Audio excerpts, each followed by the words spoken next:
Hi, ನಾನು Sudeep from tech in Kannada. ಗಮನಿಸ್ತಾ ಇದ್ದರೆ ಇವತ್ತು ನನ್ನ ಮುಂದೆ ಜಿಯೋದವರು ಹೊಸದಾಗಿ ಲಾಂಚ್ ಮಾಡಿರುವಂಥ ಜಿಯೋಮೋಟಿವ್ ಅಂತ ಒಂದು OBD ಡಿವೈಸ್ ಇರುವಂಥದ್ದು. ನಿಮ್ಮ ಕಾರಲ್ಲಿ ಯೂಸ್ ಮಾಡ್ಬೋದಾದಂಥ ಸಿಮ್ ಎನೇಬಲ್ಡ್ GPS ಡಿವೈಸ್ ಆಯಿತಾ.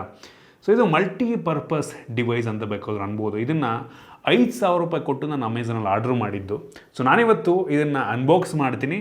ನಿಮ್ಮ ಹತ್ರ ಏನಾದರೂ ಕಾರ್ ಇದ್ದರೆ ಇದನ್ನು ಪರ್ಚೇಸ್ ಮಾಡ್ಬೋದಾ, ಏನೆಲ್ಲ ಯೂಸಸ್ಸು, ಕಂಪ್ಲೀಟ್ ಮಾಹಿತಿನ ತಿಳಿಸ್ಕೊಡ್ತೀನಿ. ಅದಕ್ಕಿಂತ ಮುಂಚೆ ನೀವು ನಮ್ಮ tech in Kannada YouTube subscribe ಮಾಡ್ಕೊಂಡಿಲ್ಲ ಅಂದರೆ ಈಗಲೇ ಸಬ್ಸ್ಕ್ರೈಬ್ ಮಾಡ್ಕೊಳ್ಳಿ ಮತ್ತು ಬೆಲ್ ಐಕಾನ್ ಕೂಡ ಕ್ಲಿಕ್ ಮಾಡ್ಬೋದು. ಗಮನಿಸ್ತಾ ಇದ್ದರೆ ಈ ಬಾಕ್ಸ್ ನಿಮಗೆ ಈ ರೀತಿ ನೋಡೋಕ್ಕೆ ಸಿಗ್ತಾ ಇದೆ. ಇದರ ಮೇಲ್ಗಡೆ ವೆಹಿಕಲ್ ಟ್ರ್ಯಾಕರ್ OBD ಅಂತ ಬರೆದಿರುವಂಥದ್ದು ಸಿಮ್ ಸಪೋರ್ಟನ್ನು ಹೊಂದಿರುವಂಥ ಡಿವೈಸು. ಈ ಬಾಕ್ಸನ್ನು ಓಪನ್ ಮಾಡಿದ ತಕ್ಷಣ ಇದ್ರ ಒಳಗಡೆ ಡೈರೆಕ್ಟಾಗಿ ಒಂದು ಡಿವೈಸ್ ನಮಗೆ ನೋಡೋಕ್ಕೆ ಸಿಗುತ್ತೆ. ಒಂದು ಲೆವೆಲಿಗೆ ವೆಯ್ಟ್ ಇದೆ ಆಯಿತಾ, ತುಂಬ ಲೈಟ್ ವೆಯ್ಟ್ ಇರುತ್ತೆ ಅಂತ ಅಂದ್ಕೊಂಡಿದ್ದೆ. ವೆಯ್ಟ್ ಇದೆ, ಇದ್ರ ಬಗ್ಗೆ ಆಮೇಲೆ ಮಾತನಾಡ್ತೀನಿ. ಇದನ್ನು ಬಿಟ್ಟರೆ ಇದ್ರ ಒಳಗಡೆ ಒಂದು ಯೂಸರ್ ಮ್ಯಾನ್ಯುಯಲ್ಲು, ಕ್ವಿಕ್ ಸ್ಟಾರ್ಟ್ ಗೈಡು ಮತ್ತು ವಾರಂಟಿ ಕಾರ್ಡೆಲ್ಲ ಸಿಗ್ತಾ ಇದೆ. ಅದನ್ನು ಬಿಟ್ಟರೆ ಬೇರೇನೂ ಸಹ ಸಿಗ್ತಾ ಇಲ್ಲ. ನಮಗೆ ಈ ಒಂದು ಡಿವೈಸಲ್ಲಿ ಈ OBD 2 ಪೋರ್ಟ್ ನಮಗೆ ಸಿಗ್ತಾ ಇರುವಂಥದ್ದು ನೋಡ್ತಾ ಇದ್ದೀರಾ. ಆಲ್ಮೋಸ್ಟ್ ಲೇಟೆಸ್ಟ್ ಎಲ್ಲ ಕಾರ್ಗಳಲ್ಲಿ 2015 ಆದಮೇಲೆ ಅನ್ಕೋತೀನಿ ಆಯಿತಾ, ಎಲ್ಲ ಕಾರ್ಗಳಲ್ಲಿ ಒಂದು OBD ಪ್ಲಗ್ ಇದ್ದೇ ಇರುತ್ತೆ, ಮ್ಯಾಂಡೇಟ್ರಿ ಎಲ್ಲ ಕಾರಲ್ಲಿ ಇರುತ್ತೆ. ಸೊ ನೋಡ್ಕೊಳ್ಳಿ, ವೆರಿಫೈ ಮಾಡ್ಕೊಳ್ಳಿ ನಿಮ್ಮ ಕಾರಲ್ಲಿ ಈ ಒಂದು ಪ್ಲಗ್ ಇದೆಯಾ ಅಂತ. ಜಸ್ಟ್ ಪ್ಲಗ್ ಮಾಡಿದ್ರೆ ಸಾಕಾಯ್ತಾ. ಇದೊಂಥರ ಮಲ್ಟಿಪರ್ಪಸ್ ಡಿವೈಸ್ ಆಯಿತಾ. ಇದರಲ್ಲಿ ಇನ್ಬಿಲ್ಟ್ GPS ಕೂಡ ಇದೆ, ಸಿಮ್ ಸಪೋರ್ಟ್ ಇರುವಂಥದ್ದು ಆಯಿತಾ. ನಿಮ್ಮ ಹತ್ರ ಆಲ್ರೆಡಿ ಜಿಯೋ ಸಿಮ್ ಇದೆ ಅಂತ ಅಂದರೆ ಇದನ್ನು ಅವ್ರದ್ದೊಂದು ಅಪ್ಲಿಕೇಶನ್ ಇದೆ, ಜಿಯೋ ಥಿಂಗ್ ಅಂತ. ಸೊ ತೋರಿಸ್ತಾ ಇದ್ದೀನಿ ನಾನು ನಿಮಗೆ. ಈ ಒಂದು ಜಿಯೋ ಥಿಂಗ್ ಅಪ್ಲಿಕೇಶನ್ ಒಳಗಡೆ ಹೋಗ್ಬಿಟ್ಟು ಇದರ IMEI ನಂಬರ್ ಎಲ್ಲ ಹಾಕ್ಬಿಟ್ಟು ನೀವು ಆ್ಯಕ್ಟಿವೇಟ್ ಮಾಡಬೇಕಾಗುತ್ತೆ. ಆ್ಯಕ್ಟಿವೇಟ್ ಮಾಡಿದ್ಮೇಲೆ ಏನಪ್ಪ ಆಗುತ್ತೆ ಅಂತ ಅಂದರೆ ನಿಮ್ಮ ಮೊಬೈಲ್ ಸಿಮ್ ಏನಿರುತ್ತೆ ಅದೇ ನಂಬರಿಗೆ ಆ್ಯಕ್ಟಿವೇಟ್ ಆಗುತ್ತೆ. ಇದರಲ್ಲಿ ವೈಫೈ ಹಾಟ್ಸ್ಪಾಟ್ ಕೂಡ ಇರುವಂಥದ್ದು. ನಿಮ್ಮ ಕಾರಿಗೆ ಪ್ಲಗ್ ಮಾಡಿದ್ರಿ ಅಂತ ಅಂದರೆ ನಿಮ್ಮ ಕಾರ್ ಒಳಗೆ ಇಂಟರ್ನೆಟ್ ಬರೋಕ್ಕೆ ಶುರುವಾಗುತ್ತೆ. ನಿಮ್ಮ ಕಾರಲ್ಲಿ ವೈಫೈ ಇರುತ್ತೆ ಆಯಿತಾ, ಹೆವಿ ಯೂಸ್ ಆಗುವಂಥ ಫೀಚರು. ಸೊ ಇದರಲ್ಲಿ ಜಿಯೋ ಥಿಂಗ್ ಅಪ್ಲಿಕೇಶನಲ್ಲಿ ಮೈ ವೆಹಿಕಲ್ ಒಳಗೆ ಹೋದ್ರಿ ಅಂತ ಅಂದರೆ ಅದರೊಳಗಡೆ ಇದು ಈ ರೀತಿ ತೋರಿಸುತ್ತೆ. ಸೊ ಇದನ್ನು ಪ್ಲಗ್ ಮಾಡಿದ್ರಿ ಅಂತ ಅಂದರೆ ನೆಕ್ಸ್ಟು ನೀವೇನು ಕಾರ್ನ ಓಡಿಸ್ಕೊಂಡು ಹೋಗ್ಬೇಕಾದ್ರೆ ಏನು ಹಾಟ್ಸ್ಪಾಟ್ ಬರುತ್ತಲ್ವ, ಅದು ನಿಮ್ಮ ಮೊಬೈಲ್ ಡಾಟಾವನ್ನು ಯೂಸ್ ಮಾಡ್ಕೊಳ್ಳುತ್ತೆ. ನಿಮ್ಮ ಮೊಬೈಲ್ ಸಿಮ್ಮಿಗೆ ಲಿಂಕ್ ಆಗಿರುತ್ತದು ಆಯಿತಾ. ಸೊ ಈ ಒಂದು ಡಿವೈಸ್ನಲ್ಲಿ ಡಾಟಾ ಯೂಸ್ ಆದರೆ ನಿಮ್ಮ ಫೋನಲ್ಲಿ ಇರುವಂಥ ರೀಚಾರ್ಜ್ ಪ್ಲ್ಯಾನಲ್ಲಿ ಡಾಟಾ ಕಟ್ ಆಗ್ತಾ ಹೋಗುತ್ತೆ. ಸೊ ಆ ರೀತಿ. ಸೊ ಇದಕ್ಕೂ ಮತ್ತು ನಿಮ್ಮ ಮೊಬೈಲ್ ಸಿಮ್ಗೂ ಒಂದೇ ಡಾಟಾ ಆಯಿತಾ. ಸೊ ಒಂಥರ ಒಳ್ಳೆ ವಿಷಯ ಅಂತ ಅನ್ಬೋದು. ಯಾವ ಯೂಸ್ ಆಗುತ್ತೆ ಅಂತ ನಿಮ್ಮ ಫೋನಲ್ಲಿ ಏನೋ ಒಂದು ನೀವು ಡಿಸ್ಪ್ಲೇ ಹಾಕ್ಸ್ಕೊಂಡಿರ್ತೀರ, ಅದಕ್ಕೆ ನಾವು ಸಿಮ್ ಹಾಕೋದಕ್ಕಿಂತ ಈ ಥರ ಒಂದು ಡಿವೈಸ್ ಇಟ್ಕೊಂಡ್ಬಿಟ್ರೆ ಅಲ್ಲೇ ಹಾಟ್ಸ್ಪಾಟಲ್ಲೇ ಕನೆಕ್ಟ್ ಮಾಡ್ಕೊಂಡ್ಬಿಡ್ಬೋದು. ಮತ್ತು GPS ಕೂಡ ಇದೆ. ನೀವು ಫ್ರೆಂಡ್ಸ್ಗೆ ಯಾರಿಗೋ ಕಾರ್ ಕೊಟ್ರಿ ಅಂತ ಅಂದರೆ ಇಲ್ಲೇ ಕೂತ್ಕೊಂಡು ಟ್ರ್ಯಾಕ್ ಮಾಡ್ಬೋದು. ಬೇಜಾನ್ ಫೀಚರ್ ಇದೆ, ಎಲ್ಲದನ್ನು ಎಕ್ಸ್ಪ್ಲೇನ್ ಮಾಡ್ತೀನಿ. ಒಂದು ಬೇಜಾರಾದಂಥ ವಿಷಯನಪ್ಪ ಅಂತ ಅಂದರೆ ಇದರಲ್ಲಿ ನಮಗೆ ಡ್ಯುಯಲ್ ಬ್ಯಾಂಡ್ ವೈಫೈ ಸಪೋರ್ಟ್ ಇಲ್ಲ, ಬರೀ 2.4 GHz ವೈಫೈನ ಸಪೋರ್ಟ್ ಕೊಟ್ಟಿದ್ದಾರೆ. ಅದೊಂದು ಬೇಜಾರಾಯ್ತು ನನಗೆ. 5 GHz ಕೊಟ್ಟಿದ್ರೆ ಸಕ್ಕತ್ತಾಗಿರ್ತಿತ್ತು ಅಂತ ನನ್ನ ಒಂದು ಅಭಿಪ್ರಾಯ ಆಯಿತಾ. ಜೊತೆಗೆ ಇದರಲ್ಲಿ ನಿಮಗೆ ಒಂದು ಮೈಕ್ರೋ USB ಪೋರ್ಟ್ನ ಕೂಡ ಕೊಟ್ಟಿದ್ದಾರೆ ಆಯಿತಾ. ಸೊ ಇದನ್ನು ನೀವು ಈ ಮೈಕ್ರೋ USB ಪೋರ್ಟ್ನ ಮುಖಾಂತರನೂ ಪ್ಲಗ್ ಮಾಡ್ಬೋದು. ನಿಮ್ಮ ಕಾರಲ್ಲೇ ಹಾಕಬೇಕು ಅಂತ ಏನಿಲ್ಲ. ನೀವು ಇದರಲ್ಲಿ ಹಾಟ್ಸ್ಪಾಟನ್ನು ಯೂಸ್ ಮಾಡಬೇಕು ಅಂದರೆ ಈ ಮೈಕ್ರೋ USB ಪ್ಲಗ್ ಮಾಡಿದ್ರೆ ಸಾಕು, ಈ ಡಿವೈಸ್ ಆನ್ ಆಗುತ್ತೆ. ಸೊ ಒಂಥರ ಎರಡು ರೀತಿಯಲ್ಲೂ ಕೆಲಸವನ್ನು ಮಾಡುತ್ತೆ ಆಯಿತಾ. ಬಿಲ್ಡ್ ಕ್ವಾಲಿಟಿ ಅಂತ ತುಂಬ ಸಾಲಿಡ್ ಆಗಿದೆ ಅಂತ ಅನ್ನಿಸ್ತು. ನೋಡ್ತಾ ಇದ್ದರೆ ನನ್ನ ಕಾರಲ್ಲಿ ಈ ಒಂದು OBD, ನಂದು ಫೋರ್ಡ್ ಫಿಗೋ ಕಾರ್ ಆಯಿತಾ, ಅದರಲ್ಲಿ OBD 2 ಪೋರ್ಟ್ ನಾನು ನಿಮಗೆ ತೋರಿಸ್ತಾ ಇದ್ದೀನಿ. ಈ ರೀತಿ ಪ್ಲಗ್ ಮಾಡೋದು. ಸೊ ಪ್ಲಗ್ ಮಾಡಿದ ತಕ್ಷಣ ಇಲ್ಲಿ ನೋಡ್ತಾ ಇದ್ರೆ LEDs ಎಲ್ಲ ಆನ್ ಆಗುತ್ತೆ. ಇದರಲ್ಲಿ ಬ್ಲೂಟೂತ್ ಸಹ ಇದೆ ಆಯಿತಾ. ಬ್ಲೂಟೂತ್ ಯಾವ ರೀತಿ ಕೆಲಸ ಮಾಡುತ್ತೆ ಅಂತ ಗೊತ್ತಿಲ್ಲ ಒಟ್ಟಿಗೆ. GPS ಇಲ್ಲಿ ನೋಡಿ, ಇದರಲ್ಲಿ ಸಿಂಬಲ್ ಕೊಟ್ಟಿದ್ದಾರೆ. ನಿಮಗೆ ಒಂದು ಮೊಬೈಲ್ ಟವರು ಮತ್ತು ವೈಫೈ ಆನ್ ಆಗಿದೆಯಾ ಆಫ್ ಆಗಿದೆಯಾ, ಅದು ಸಿಂಬಲ್ ವೈಫೈ ಆನ್ ಆಗಿದ್ರೆ ಇಲ್ಲಿ LED ಬರುತ್ತೆ, ಮತ್ತು ಈ ಕಡೆ GPS. ಈ 3 LED ಆನ್ ಆಗಿದೆ ಅಂತ ಅಂದರೆ ಈ 3 ಕೂಡ ಕೆಲಸವನ್ನು ಮಾಡ್ತಾ ಇದೆ ಅಂತ. ಸೊ ಡೈರೆಕ್ಟಾಗಿ ನನ್ನ ಕಾರಲ್ಲಿ ನಾನು ನನಗೆ ಡೆಮೋವನ್ನು ತೋರಿಸ್ಬಿಡ್ತೀನಿ. ಓಕೆ, ನೋಡ್ತಾ ಇದ್ದರೆ ಇದರಲ್ಲಿ ಅಲರ್ಟ್ ಅಂತ ಒಂದು ಟ್ಯಾಬ್ ಇದೆ ಆಯಿತಾ. ಇದೇನಪ್ಪ ಅಂತ ಅಂದರೆ ನಾನು ಎಂಜಿನ್ನ ಸ್ಟಾರ್ಟ್ ಮಾಡಿದ ತಕ್ಷಣ ನೋಟಿಫಿಕೇಷನ್ ಬರುತ್ತೆ ಎಂಜಿನ್ ಸ್ಟಾರ್ಟ್ ಆಯಿತು ಅಂತ. ಸೊ ನನಗೆ ಎಂಜಿನ್ನ ಸ್ಟಾರ್ಟ್ ಮಾಡಿದ್ದೀನಿ. ನೋಡ್ತಾ ಇದ್ದೀರಾ, ಎಂಜಿನ್ ಸ್ಟಾರ್ಟೆಡ್ ಅಂತ ಇಲ್ಲಿ ನೋಟಿಫಿಕೇಷನ್ ಬಂತು ನೋಡಿ. ಅಪ್ಡೇಟ್ ಆಯಿತು. ಸೊ ಎಂಜಿನ್ ಸ್ಟಾರ್ಟೆಡ್ ಎಷ್ಟು ಗಂಟೆಗೆ 11:32 AM. So literally engine start ಆದಾಗ ಅಲರ್ಟ್ ಬಂದುಬಿಡುತ್ತೆ. ಇನ್ ಕೇಸ್ ನೀವು ಯಾರು ಬೇರೆಯವರಿಗೆ ಗಾಡಿಯನ್ನು ಕೊಟ್ಟಿರ್ತೀರ ಅಥವಾ ಸರ್ವಿಸ್ಗೆಲ್ಲ ಕೊಟ್ಟಿರ್ತೀರ ಅಂತಂದರೆ ಕಂಪ್ಲೀಟ್ ಮಾಹಿತಿ ನಿಮಗೆ ಈ ಒಂದು ಅಲರ್ಟ್ಸಲ್ಲೇ ಸಿಕ್ಕಿಬಿಡುತ್ತೆ. ಜೊತೆಗೆ ಗಾಡಿ ಆನ್ ಆಗಿದ್ದಾಗ ನೋಡ್ತಾ ಇದ್ದೀರಾ ಎಂಜಿನ್ ಲೋಡ್ ಎಷ್ಟಿದೆ, air intake temperature, coolant temperature, battery, ಪ್ರತಿಯೊಂದನ್ನು ಕೂಡ ನಿಮಗೆ ತೋರಿಸುತ್ತಾ ಆಯಿತಾ. ಮತ್ತು ನೀವು ಗಾಡಿ ಓಡಿಸ್ತಾ ಇದ್ದೀರಾ ಅಂದರೆ ನಿಮ್ಮ ಸ್ಪೀಡನ್ನು ಕೂಡ ತೋರಿಸುತ್ತೆ ಮತ್ತು ಎಂಜಿನ್ RPM ಎಷ್ಟದನ್ನು ಕೂಡ ನಿಮಗೆ ತೋರಿಸುತ್ತೆ. ಒಂದು ರೌಂಡ್ ಹೋಗಿ ಬರ್ತೀನಿ. GPS ಕೂಡ ಇದೆ ಅದರಲ್ಲಿ. ಸೊ GPSನ ಕರೆಕ್ಟಾಗಿ ತಗೊಳುತ್ತೆ, ಆ್ಯಕ್ಯುರೇಟ್ ಆಗಿದೆಯಾ ಬಂದಮೇಲೆ ನಾನು ನಿಮಗೆ ತಿಳಿಸ್ಕೊಡ್ತೀನಿ. ಸೊ ಈಗ ಒಂದು ರೌಂಡ್ ಹೋಗಿ ಬಂದುಬಿಡ್ತೀನಿ. ಈಗ ಒಂದು ರೌಂಡ್ ಹೋಗಿ ಬಂದಿದ್ದೀನಿ. GPS ಎಷ್ಟು ಆ್ಯಕ್ಯುರೇಟಾಗಿ ತೊಗೊಳೋದು ನೋಡ್ತೀನಿ. ಎಂಜಿನ್ ಆಫ್ ಮಾಡ್ತೀನಿ. ಸೊ ಎಂಜಿನ್ ಆಫ್ ಮಾಡಿದ್ಮೇಲೆ ನಿಮಗೆ ಎಂಜಿನ್ ಆಫ್ ಅಂತ ಒಂದು ನೋಟಿಫಿಕೇಷನ್ ಕೂಡ ಬರುತ್ತೆ. ಸ್ವಲ್ಪ ಕೆಲವೊಂದು ಟೈಮ್ ಅದು ನೋಡಿ ಸ್ವಲ್ಪ ನಿಧಾನಕ್ಕೆ ಬರ್ಬೋದು. ಈಗ ನೋಡಿ ಆಫ್ ಮಾಡಿದ್ದೀನಿ, ಎಷ್ಟೋ ಹೊತ್ತಾದ ನೋಡಿ ಈಗ ನೋಟಿಫಿಕೇಷನ್ ಅಂತ ಬಂತು, ಎಂಜಿನ್ ಸ್ಟಾಪ್ಡ್. ಲಿಟ್ರಲಿ ಒಂದು 10 ಸೆಕೆಂಡ್ ನಿಮಗೆ ಡಿಲೇ ಇರ್ಬೋದು ಈ ಒಂದು ನೋಟಿಫಿಕೇಷನಲ್ಲಿ.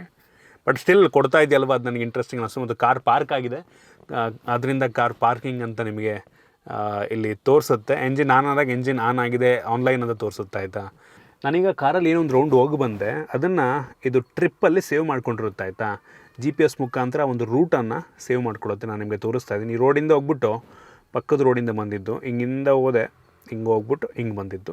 ನಾನು ಹೊರಟಿದ್ದು ಅಲ್ಲೆಲ್ಲೋ ಮುಂದೆಯಿಂದ ಹೊರಟಿದ್ದೀನಿ ಅಂತ ತೊಗೊಂಡಿದ್ದೆ, ಆ್ಯಕ್ಚುಲಿ ಇಂದನೇ ಹೊರಟಿದ್ದು ನಾನು. ಸೊ ಹೌದು, ಪಿನ್ ಪಾಯಿಂಟ್ ಲೊಕೇಶನ್ನ ತೊಗೊಳ್ಳದೇ ಇರ್ಬೋದು. ಆಯಿತಾ, ಮೋಸ್ಟ್ಲಿ ಇದರ ಆ್ಯಕ್ಯುರಸಿ ನಂಗೆ ಅನಿಸ್ತಾ ಒಂದು 5 ರಿಂದ 6 ಮೀಟ್ರ್ ಇರ್ಬೋದು. ಏನಕ್ಕೆ ಅಂದರೆ ಆ GPS ಡಿವೈಸು ಇಲ್ಲಿ ಕೆಳಗಡೆ ಇದೆ, ಕೆಲವೊಂದು ಸಲ GPS ಸಿಗ್ನಲ್ ಸಿಗದೇ ಇರ್ಬೋದು. ಆಯಿತಾ, ಸೊ ಈ ಟೈಮಲ್ಲಿ ಅಷ್ಟೊಂದು ಆ್ಯಕ್ಯುರೇಟ್ ಇಲ್ಲದೆ ಇರ್ಬೋದು. ಒಂದು ರೋಡ್ ಆ ಕಡೆ ಈ ಕಡೆ ನಿಮಗೆ ವ್ಯತ್ಯಾಸ ಆಗ್ಬೋದು, ಬಿಟ್ಟರೆ GPS ಒಂದು ಲೆವೆಲ್ಗೆ ಆ್ಯಕ್ಯುರೇಟ್ ಆಗಿದೆ ಅಂತ ನನ್ನ ಒಂದು ಅಭಿಪ್ರಾಯ. ನೋಡ್ತಾ ಇದ್ದೀರಾ ಇಲ್ಲೇನೆ. ಆಯಿತಾ, ಹಿಂಗೆ ಹೋಗ್ಬಿಟ್ಟು ಹಿಂಗೆ ಬಂದಿದ್ದು ಒಂದು ಲೆವೆಲ್ಗೆ ಚೆನ್ನಾಗೇ ತೊಗೊಂಡಿದೆ. ಮತ್ತು ನಾನು ಕಾರ್ಲೇ ಇರಬೇಕು ಅಂತ ಇಲ್ಲ. ಆಯಿತಾ, ನಾನು ಮನೇಲೇ ಕೂತ್ಕೊಂಡ್ಬಿಟ್ಟು ನಾನು ಈ ಕಾರ್ನ ಯಾರು ಬೇರೆಯವ್ರಿಗೆ ಕೊಟ್ಟಿದ್ದೀನಿ ಅಂದರೆ ಅವ್ರು ಎಲ್ಲಿ ಹೋಗ್ತಾ ಇದ್ದಾರೆ, ಎಲ್ಲೆಲ್ಲಿ ಹೋಗಿದ್ದಾರೆ ಕಂಪ್ಲೀಟ್ ಟ್ರ್ಯಾಕ್ ಮಾಡ್ಬೋದು, ಹೆವಿ ಯೂಸ್ ಆಗುತ್ತೆ. ಮತ್ತು ಜಿಯೋ ಫೆನ್ಸಿಂಗ್ನ ಕೂಡ ಮಾಡ್ಬೋದು. ಆಯಿತಾ, ಸೊ ಈ ಜಿಯೋ ಫೆನ್ಸಿಂಗಿಂದ ಹೆಂಗಪ್ಪ ಅಂತ ಅಂದರೆ, ನೀವು ಆನ್ ಮಾಡಿಬಿಟ್ರೆ ನಿಮಗೊಂದು ನೋಟಿಫಿಕೇಷನ್ ಬರುತ್ತೆ, ಎಂಜಿನ್ ಆಫ್ ಆಗೋಲ್ಲ. ಸೊ ಇಲ್ಲಿ ನೋಡಿ, ಜಿಯೋ ಫೆನ್ಸ್ ಎಕ್ಸಿಟೆಡ್ 1 ಅಂತ ತೋರಿಸ್ತಾ ಇದೆ. ನಾನು ನಿಮಗೆ ಇದು ಮಾಡಿಬಿಡ್ತೀನಿ, ಎಕ್ಸಿಟೆಡ್ 1 ಅಂತ ಬರುತ್ತೆ, ಎಂಟರ್ಡ್ 1 ಅಂತ ಬರುತ್ತೆ. ನಾನು ಒಂದು ಜಿಯೋ ಫೆನ್ಸನ್ನು 1 ಅಂತ ಮಾಡಿಟ್ಟಿದ್ದೆ. ಸೊ ಆ ಜಾಗದಿಂದ ಹೊರಗಡೆ ಹೋದಾಗ, ಆ ಜಾಗದಿಂದ ಒಳಗೆ ಬಂದಾಗ ನಿಮಗೆ ಈ ರೀತಿ ಒಂದು ನೋಟಿಫಿಕೇಷನ್ ತೋರಿಸುತ್ತೆ. ಆಯಿತಾ, ಸೊ ನಿಮಗೆ ಎಂಜಿನ್ ಆಫ್ ಆಗೋ ಥರ ಎಲ್ಲ ಇಲ್ಲ. ಕೆಲವೊಂದು ಎಲೆಕ್ಟ್ರಿಕ್ ಬೈಕ್ಗಳಲ್ಲಿ ಈ ಫೀಚರ್ ಇದೆ, ಬಟ್ ಇದರಲ್ಲಿ ಆ ಥರ ಆಗೋಲ್ಲ. ಸೊ ಈ ರೀತಿ ಇದು ಕೆಲಸವನ್ನು ಮಾಡುತ್ತೆ. ನೋಡ್ತಾ ಇದ್ದೀರಾ, ಇದರಲ್ಲಿ ಸ್ಪೀಡ್ ಮತ್ತು ಎಂಜಿನ್ RPM ಅಂತ ಇದೆ. ನಾನು ಗಾಡಿ ಓಡಿಸ್ಬೇಕಾದ್ರೆ ಚೆಕ್ ಮಾಡ್ದಂಗೆ ಸ್ಪೀಡ್ ಆ್ಯಕ್ಚುಲಿ ಆ್ಯಕ್ಯುರೇಟ್ ಆಗಿದೆ. ಆಯಿತಾ, ನಾನು ಅಂದ್ಕೊಂಡಿರಲಿಲ್ಲ ಆ್ಯಕ್ಯುರೇಟ್ ಆಗಿರುತ್ತೆ ಅಂತ, ಬಟ್ ತುಂಬ ಫಾಸ್ಟಾಗಿ ಅಪ್ಡೇಟ್ ಆಗೋಲ್ಲ. ಆಯಿತಾ, ಅಪ್ಡೇಟ್ ಆಗುತ್ತೆ, ಸ್ವಲ್ಪ ನಿಧಾನಕ್ಕಾಗುತ್ತೆ. ಮತ್ತು RPM ಕೂಡ ಒಂದು ಲೆವೆಲಿಗೆ, ನಾನು ಅವರೇಜ್ ಚೆಕ್ ಮಾಡ್ದಂಗೆ RPM ಕೂಡ ಒಂದು ಲೆವೆಲ್ಲಿಗೆ ಆ್ಯಕ್ಯುರೇಟ್ ಆಗಿತ್ತು. ಆಯಿತಾ, ಸೊ ಸ್ಪೀಡು ಮತ್ತು ಈ ಎಂಜಿನ್ RPM ಆ್ಯಕ್ಯುರೇಟ್ ಆಗಿ. ನಿಮಗೆ ಅನ್ನಿಸ್ದಂಗೆ ಅಲ್ಲಿ ಏನು ನಾವು ಪ್ಲಗ್ ಮಾಡಿದ್ದೀವಲ್ವಾ, ಸೊ ಆ ಪೋರ್ಟಿಂದ ಆ್ಯಕ್ಚುಲಾಗಿ ಅಲ್ಲಿಂದನೇ ಡಾಟಾವನ್ನು ತೊಗೋತಾ ಇರುತ್ತೆ. ಸೊ ಆಬ್ವಿಯಸ್ಲಿ ಆ್ಯಕ್ಯುರೇಟ್ ಆಗಿ ಇರುತ್ತೆ. ಇನ್ನು ಇದು ಕೂಡ ಅಷ್ಟೇ, ನಾನು ನಿಮ್ಗಾಗಲೇ ಹೇಳ್ತಾ ಇದ್ದೆ ರೀಡಿಂಗ್ನ, ಬ್ಯಾಟ್ರಿ ಟೆಂಪ್ರೇಚರ್ ಆಗಿರ್ಬೋದು, ಏರ್ ಇಂಟೇಕ್, ಅದೆಲ್ಲ ಕೂಡ ಅದರಿಂದನೇ ಡಾಟಾವನ್ನು ಟ್ರಾನ್ಸ್ಫರ್ ಮಾಡ್ತಾ ಇರುತ್ತೆ. ಆಯಿತಾ, ಸೊ ಈ ಕಾರ್ಲಿರುವಂಥ ಸೆನ್ಸರು ಆ ಪೋರ್ಟಿಂದ ನಮಗೆ ಇಲ್ಲಿ ಟ್ರಾನ್ಸ್ಫರ್ ಮಾಡ್ತಾ ಇರುತ್ತೆ. ಇದರ ಜೊತೆಗೆ ನೀವು ತುಂಬ ಜನ ಅನ್ಕೋತಾ ಇರ್ಬೋದು, ಈ ಡಿವೈಸ್ನ OBD ಪೋರ್ಟಿಗೆ ಯಾವಾಗಲೂ ಆಗಿಬಿಟ್ರೆ ನಾವು ಕಾರ್ನ ತುಂಬ ದಿನ ಯೂಸ್ ಮಾಡಲಿಲ್ಲ ಅಂದರೆ ಬ್ಯಾಟ್ರಿ ಡೆಡ್ ಆಗಲ್ವಾ ಅಂತ. ಆ ರೀತಿ ಎಲ್ಲ. ಆಯಿತಾ, ಎಂಜಿನ್ ಆನ್ ಆಗಿದ್ದಾಗ ಮಾತ್ರ ಈ ಡಿವೈಸ್ ಕೆಲಸವನ್ನು ಮಾಡುತ್ತೆ. ಸ್ವಲ್ಪ ಹೊತ್ತು ಆದಮೇಲೆ ಆಟೋಮೆಟಿಕ್ ಆಫ್ ಆಗಿಬಿಡುತ್ತೆ. ಆಯಿತಾ, ಸೊ ಈ ವೈಫೈ ಏನಿದೆ ಅದು ಕೂಡ ಅಷ್ಟೇ, ಎಂಜಿನ್ ಆನ್ ಆದಾಗ ಮಾತ್ರ ಅದು ಆಟೋಮೆಟಿಕ್ ಆನ್ ಆಗುತ್ತೆ. ಸೊ ಈ ಡಿವೈಸ್ ಸ್ಲೀಪ್ ಮೋಡ್ ಹೋಗ್ಬಿಡುತ್ತೆ. ಆಯಿತಾ, ಸೊ ಜಾಸ್ತಿ ಹೊತ್ತು ಕೆಲಸವನ್ನು ಮಾಡುವುದಿಲ್ಲ. ಬಟ್ ಒಟ್ಟಿಗೆ ನಿಮಗೆ ಬ್ಯಾಟ್ರಿ ಹೆಲ್ತ್ ಏನಿದೆ ಅದನ್ನು ಯಾವಾಗಲೂ ತೋರಿಸ್ತಾ ಇರುತ್ತೆ ಒಟ್ಟಿಗೆ. ಆಯಿತಾ, ಇಂಟರ್ನಲ್ಲಿ ಕೆಲಸವನ್ನು ಮಾಡ್ತಿರುತ್ತೆ, ಬಟ್ ಎಂಜಿನ್ ಆಫ್ ಆದಮೇಲೆ ಸ್ವಲ್ಪ ಹೊತ್ತಾದ್ಮೇಲೆ ಅದು ಸ್ಲೀಪಿಗೆ ಹೋಗ್ಬಿಡುತ್ತೆ. ಸೊ ಆ ರೀತಿ. ಸೊ ಬ್ಯಾಟ್ರಿಗೆ ಏನು ತೊಂದರೆ ಆಗೋದಿಲ್ಲ. ಓಕೆ, ನೋಡಿದ್ರಲ್ಲ, ಇಷ್ಟು ಈ ಕಾರಿಂದು ಕೆಲವೊಂದು ಫೀಚರ್ಗಳು. ಆಯಿತಾ, ನನಗೆ ಪರ್ಸ್ನಲಿ ಈ ರೀಡಿಂಗ್ಸ್ ಎಲ್ಲ ಒಂದು ಲೆವೆಲಿಗೆ ಆ್ಯಕ್ಯುರೇಟ್ ಆಗಿದೆ ಅಂತ ಅನ್ನಿಸ್ತು. ನಿಮ್ಮ ಕಾರಿನ ಹೆಲ್ತನ್ನು ತೋರಿಸುತ್ತೆ. ಅದು ಎಷ್ಟಂತ ಗೊತ್ತಿಲ್ಲ ನನಗೆ. ಒಟ್ಟಿಗೆ ವೆಹಿಕಲ್ ಹೆಲ್ತ್ ಒಳಗೆ ಈ battery, cooling temperature, engine load, ಇದೆಲ್ಲ ಒಂದು ಲೆವೆಲಿಗೆ ಆ್ಯಕ್ಯುರೇಟ್ ಆಗಿದೆ ಅನ್ನಿಸ್ತು. ಅಲರ್ಟ್ಸ್ಗಳೆಲ್ಲ ತುಂಬ ಆ್ಯಕ್ಯುರೇಟ್ ಆಗಿದೆ ಅನ್ನಿಸ್ತು. GPS ಕೂಡ ಒಂದು ಲೆವೆಲಿಗೆ ಆ್ಯಕ್ಯುರೇಟ್ ಅಂತೀನಿ. ಒಂದು ರೋಡ್ ಆ ಕಡೆ ಈ ಕಡೆ ಆಗ್ಬೋದು ನಿಮ್ದು. ಆಯಿತಾ, GPSಲ್ಲಿ ಒಂದು ರೋಡ್ ಆ ಕಡೆ ಈ ಕಡೆ ತೋರಿಸ್ಬೋದು, ಪ್ರಿಸೈಸ್ ಇಲ್ಲ, ಪಿನ್ ಪಾಯಿಂಟ್ ಇಲ್ಲ. ಆಯಿತಾ, ಆ್ಯಕ್ಯುರಸಿ ಏನೊಂದು 5 ರಿಂದ 10 ಮೀಟ್ರು ಆ ಕಡೆ ಈ ಕಡೆ ಆಗ್ಬೋದು, ಬಿಟ್ಟರೆ ಕೆಲಸವನ್ನಂತೂ ಮಾಡ್ತಾಯಿದೆ ಒಂದು ಲೆವೆಲ್ಲಿಗೆ. ಆಯಿತಾ, ಇಂಟ್ರೆಸ್ಟಿಂಗ್ ಅನ್ನಿಸ್ತು. ಬೆಲೆ 5,000 ಇದೆ. ಆಯಿತಾ, 5,000.